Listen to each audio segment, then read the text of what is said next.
TeknoParrot is a godsend for arcade racing fans like us. The amount of arcade exclusive games that it gives us access to is staggering. So without any further ado, here's 5 more amazing arcade racing games that you can play via TeknoParrot right now. Let's get on with it.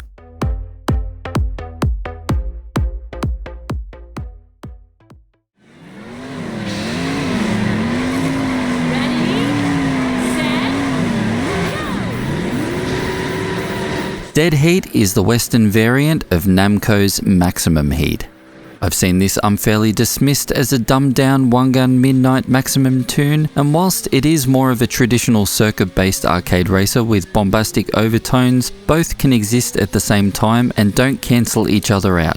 You're missing out on some excellent fun should you write this one off. Real-world tracks and true-to-life cars await you, with this Western release heavily leaning on the USA for inspiration. It still controls like a Japanese-developed game, however, and fans of the Maximum Tune games should feel right at home with the control setup.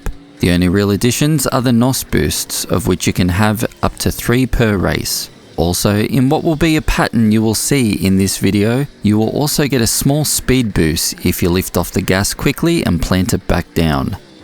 Races in Dead Heat are super fun. It has that pack racing thing that I'm not always entirely fond of, but it's not egregious. And most importantly, collisions with the other racers don't send you flying. You'll bump and grind up against them, but you can keep your racing line relatively intact. I've slammed games like Hotshot Racing for its atrocious pack racing in the past, but the way it's handled in Dead Heat is far superior, and I'm willing to give it some leeway due to its coin-op origins. That said, it's wise to keep a boost or 2 in reserve for the last 1 to 2 kilometers of a race, otherwise you'll be overtaken pretty quickly before the finish line. There's an upgrade system in Dead Heat which awards you with an upgrade after every race. You'll have to enter a PIN code via your number pad on your keyboard in TeknoParrot to get the first one, and this acts as your save game, so any more that you get will be saved. Most upgrades only apply to one vehicle, so you can wring some additional longevity out of the game by upgrading each vehicle to the max. It also has a photo system in the arcade version, but at the time of this video, there's no way to get it working in TeknoParrot. Graphically, the game boasts bold colours, fantastic scenery with all the famous landmarks you could ask for, and nice car models. There's a spin-off, Dead Heat Riders, that I'll also take a look at another time, and the game got a sequel by way of Dead Heat Unleashed in 2022. A different game altogether from the Wangan Midnight games, but no less fun. Give Dead Heat a crack for a different kind of racing experience that shares some DNA with the classic series, but does its own thing.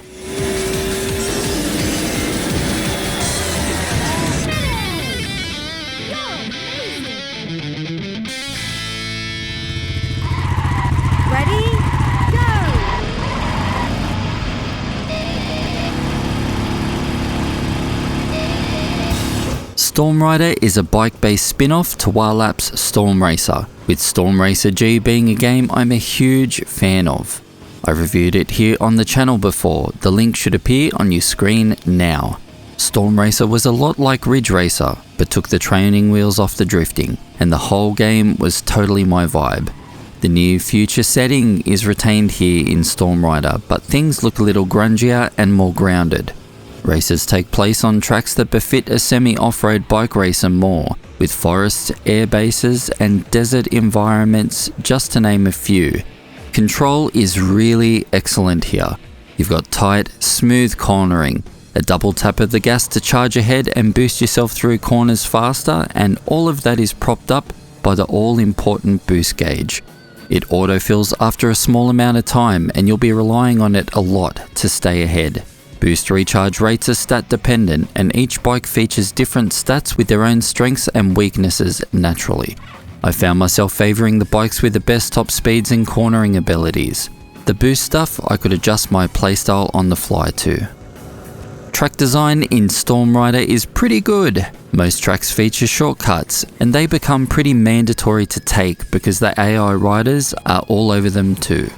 But whether it's the track settings or the slight change of vibes from Storm Racer, I don't feel like the tracks in Rider quite stand up in comparison. There's a distinct lack of energy here, and it keeps things from being as exciting as they possibly could be, and I feel like the presentation is a big part of that. Colours here are pretty muted, and the rock soundtrack is fairly generic all told, and not a patch on the brilliant electronic soundtrack featured in Storm Racer.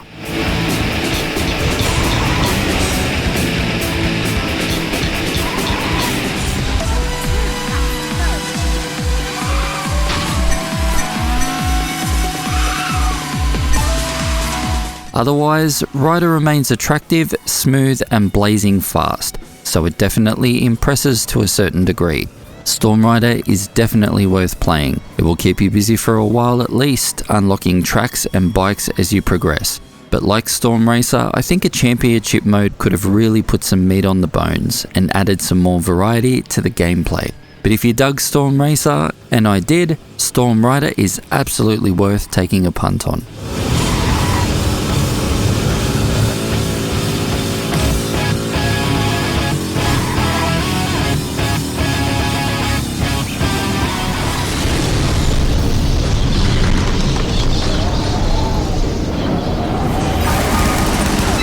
This Raw Thrills game stands out from the rest in this lot as it's not really a racing title. Regardless, Batman is a super engaging, brilliantly fun driving game that spices things up with good old arcade style shooting action. Each mission has a variety of stages that require you to complete set objectives with the ultimate goal of taking down Mr. Freeze, Bane and the Joker in a boss fight. They're brief and follow a few different templates, including destroying a certain number of enemy vehicles, collecting items, tracking down a kidnapped Commissioner Gordon, and physically entering pin codes to defuse bombs. Each set of missions takes around 15 minutes to complete, and working my way through the easy and hard set took a couple of hours in one sitting. There's more replay here if you're chasing high scores, and I found myself trying to better my own.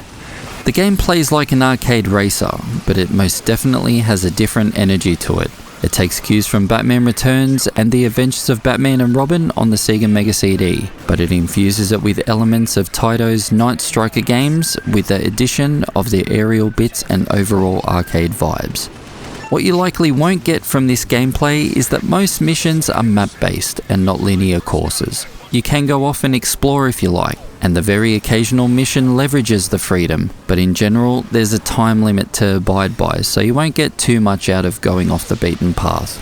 Take a wrong turn or miss some guidance arrows and you'll be able to follow the block around to your objective again. I won't make Batman out to be some deep masterpiece, it's not. Driving is fairly basic, the shooting segments require minimal skill, and the flying bits don't ask you to move vertically, just steer left or right. On paper, it's serviceable but not mind-blowing. What really takes it up a notch, however, is the Batman license and the fantastic presentation. Cutscenes punctuate all the major beats and feature some excellent voice acting and high production values all around. And driving through the streets of Gotham just feels right, you know?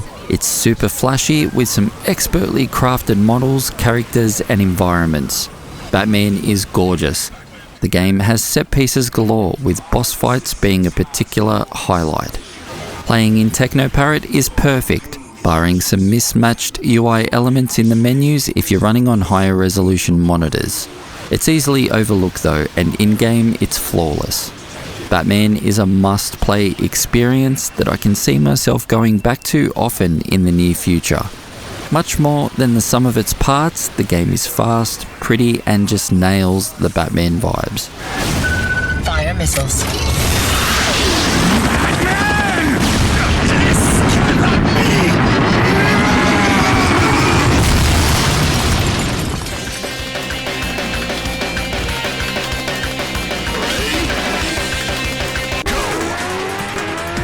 Nirin is another fantastic bike racer that grabbed me from the very first race with its sublime controls, flashy presentation and sense of speed, despite not doing anything too different to stand out.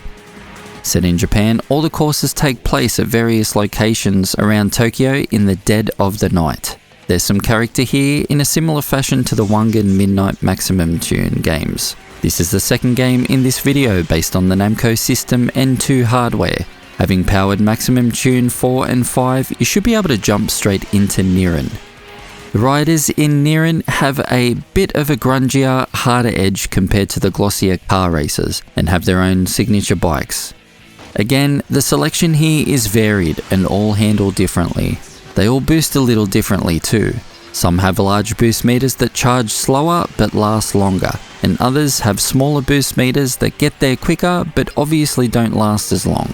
To charge the boost meter, you need to steer the bike to the extremities. You'll build boost in corners, but I've found that constantly weaving through the traffic, even if you've got a clean rut ahead of you, is advised, and you'll have a full boost before very long.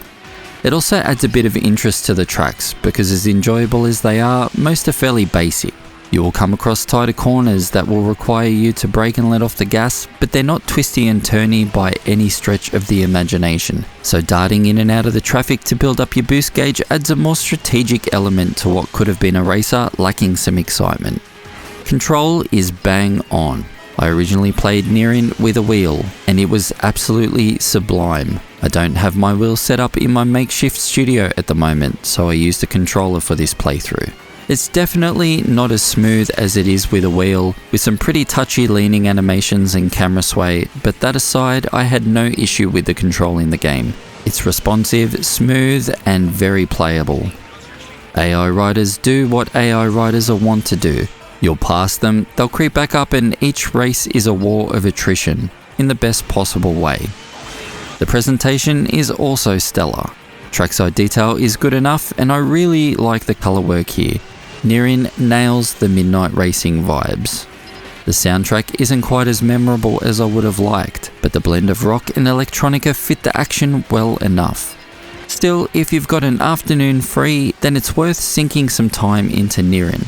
It doesn't do anything all that different, but it's a comfortable experience that is most definitely pick up and play. Nirin is an excellent Namco racer that should be high on your list of games to try in TeknoParrot.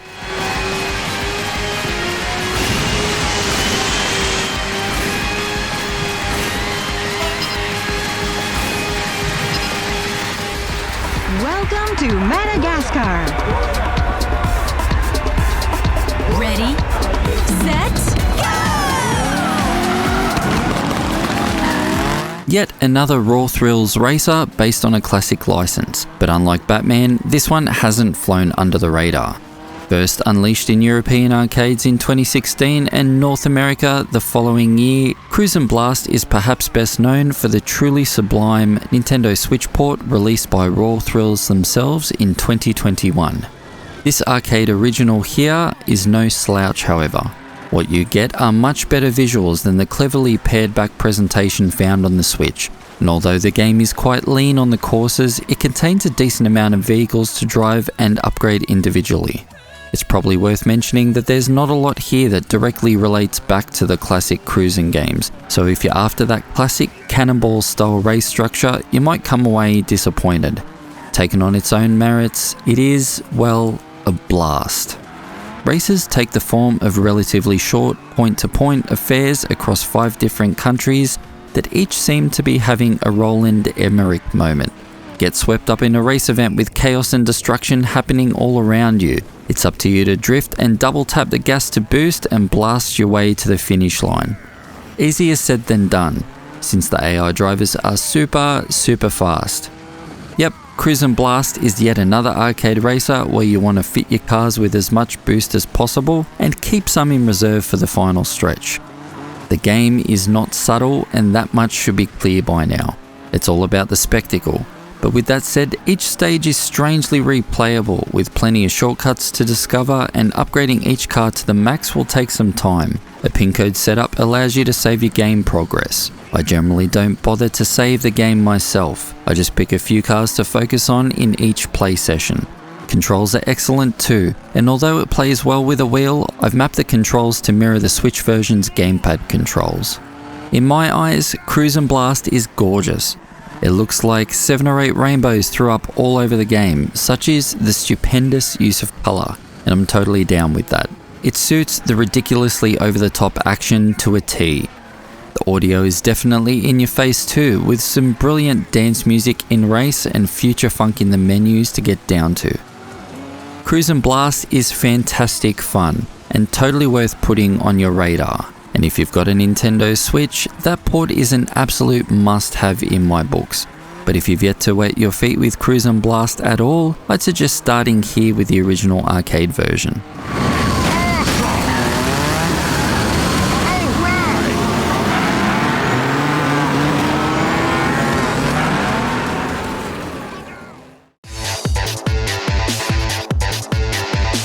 So there you have it, another 5 excellent arcade races you can play in TeknoParrot at home and in the arcade. Have you tried these out yourself? Interested to try them out?